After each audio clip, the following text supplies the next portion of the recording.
So let's start off with the very first lines. My English professor's ass was so beautiful. It was perfect and full as she stood at the board writing some important word. Reality or perhaps illusion. She opened the door. With each movement of her arms and her hand, delicately but forcefully inscribing the letters intended for our eyes, her ass shook, ever so slightly.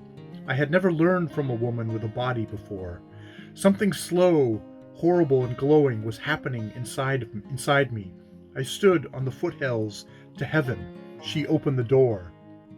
And we're getting that right at the very first line, that kind of the tension, the marriage of mind and body, of learning and also noticing. And the teacher notices this and reads it out loud, and that leads to, I don't remember her reading. I remember her reading me. I remember her reading my poem. I remember her holding something I wrote, a gleaming page, mine, that rolled out of the sad typewriter on the kitchen table at 33 Swan Place. My father had given us that typewriter. It wasn't even mine yet. It was ours, the family. It would be mine when I left home. I was already gone. I would take it with me, but everyone sat in class now, listened while Eva Nelson, the teacher, stood there and read my Inferno. The waves rolled on, and indeed, there's that sense of this Inferno that we're getting here is Eileen Miles's Inferno. You know, am I going to be someone who's creating, or am I going to be an object? Before I could write, before I even knew how to spell, I went out with my best friend Billy LeBlanc, and we created a bunch of letters out of symbols we knew: sun, wave, stick. We made letters. We had so much to say to everybody, and we pronounced our ideas carefully with crayons on paper, and we folded them up and placed them in one mailbox on a house on our street. We were so excited because the silence of our childhood was over. We wrote.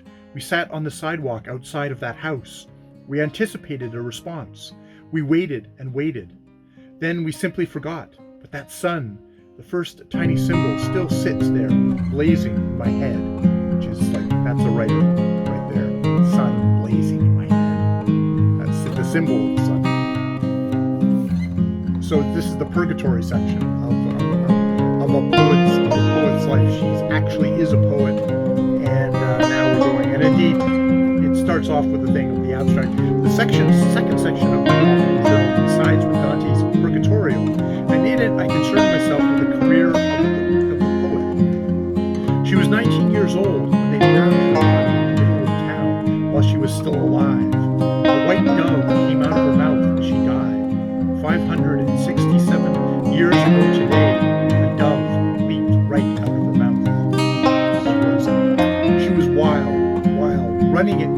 Total immersion in this wet, bright new substance. I took her to Cherry Grove with Jeanette, where she encountered a wave. I see that moment like an eternally still woodblock wave that is curling ominously over a small black and white dog, and Rose, entirely frightened and in awe. I'm in love.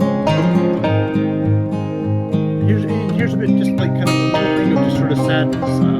Once in a while, very rarely, when I felt this bad, I hold on. Stay in that little blue hallway outside despair for a moment. It's other people thinking, not mine. See what comes. Just a strange event in someone's life, something that's sort of like inexplicable. Out in the country again. One morning when I started out, I saw in the sky something that resembled an old setting fan that had removed cooking odors and smoke from the kitchen I grew up in. Now that fan was turning to the sky. I felt dizzy watching the tiny spirals of blades flickering, and I thought, I am going to die. Not today, but exactly like this. My inside will cast a whirling image for me to concentrate on. My heart or something even older failing. My light, I named it all. The trees, the road, the frightening fan, the undiscovered country, which yielded a tiny poem I could never get right. The tenses always at odds, but it really happened. Saw my death in the sky. Lots of kind of those kind of references to, like, you know, getting funded. What does that mean? What's her role being a poet is like a passport to getting to have a certain kind of life, a certain kind of entry into stuff. It's definitely critical. It's this Eileen character that this is getting created here, whether it is a real one or not, is definitely one where it's taking advantage of all the foibles and jealousies and insecurities of this Eileen, whether it's fictional or not. Awards are the only currency American writing culture has to describe the writer's work. It's almost French, but in France, at least the ribbons mean something. You get a dinner, a bottle of wine. People know you. Here it's nothing. Like everything else, horribly, eventually it leaches into the soil. Even Allen Ginsberg, the week before he died, he emailed Bill Clinton to say, "I'm Allen Ginsberg, the poet. I've never received any kind of award from my country, and it would be great if I could get some before I die." Yeah, they come across a hedgehog. Rosie was crouching as a hedgehog skidded blithely across the lawn. I thought about bringing her in, but I was kind of in awe. I lit up a smoke. I enjoyed watching her kill. And what we get is a really horrific thing of a hedgehog dug in, started clicking, rattled, and Rosie began circling, lunging hard, with each circle, each time, getting a big, painful bite of bit of the animal in her mouth. And now the creature was spitting blood. I felt powerless, so my watching now the base of the tree was doused in blood. What remained of the hedgehog was mad attempt to defend himself. I still hear that sound.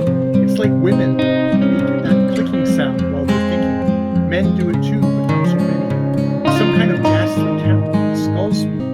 Women are ghoulish, in fact. Which is like, oh, yeah, we suddenly went it's funny, through the vehicle of Rosie, where you get kind of the joy of Rosie. You also suddenly get somewhere very horribly primal and ugly, enjoying watching a kid. This book is full of, I think Eileen Myles, they talk about, it took him 10 years to write this book, and I can tell that because there's each little section within each little section is kind of a very kind of nugget of whether it's poetry or thought or memoir. It feels very tightly packed. Like these have been worked, not like overworked, but it's just like it's been compressed, tightly packed. There's so much going on here. I can see it. There's some works that just feel thicker. Eileen Myles, Star Trek fan. That warms my heart. What is Eileen Myles? What is their function in this book? That Rome was great, but it needed a past. America was great, but it needed a past as well. And this is what she is writing. She is the poet. When you talk about, when one poet talks about another poet, what they're doing, is that what this poet is doing? Maybe. I could tell when a poem had a little weight. It was real. For me, that weight is about feeling. I'm not an exclusively emotional poet, but I start with a problem, and I keep returning to the feeling of it, not the idea. I don't replace it. It seems if you stay in an actual mood, non-verbal, then the poem never really gets lost or boring. It is a poet's novel because it uses that kind of poem's logic of images, of bouncing off the language where you're sort of discombobulated, like, where the hell am I in this paragraph? And then you're bouncing all over the place, but there's an emotional kind of a thing there that you actually do get from the poem. The poem being, just, this is all blocks of prose, but it's very much prose poetry in how these paragraphs are constructed, and the very kind of raw, visceral kind of fluidity of being of this Eileen Myles on the page. Even after she had one of her outrageous sunset orgasms, which she details while still basking in its immense succulent corona, slowly, with an utter generous female smile on her face, a satisfied smile, kind. She urges me to put my finger on her secret fingertip and feel the blood pumping as the pleasure is ebbing away. It's like,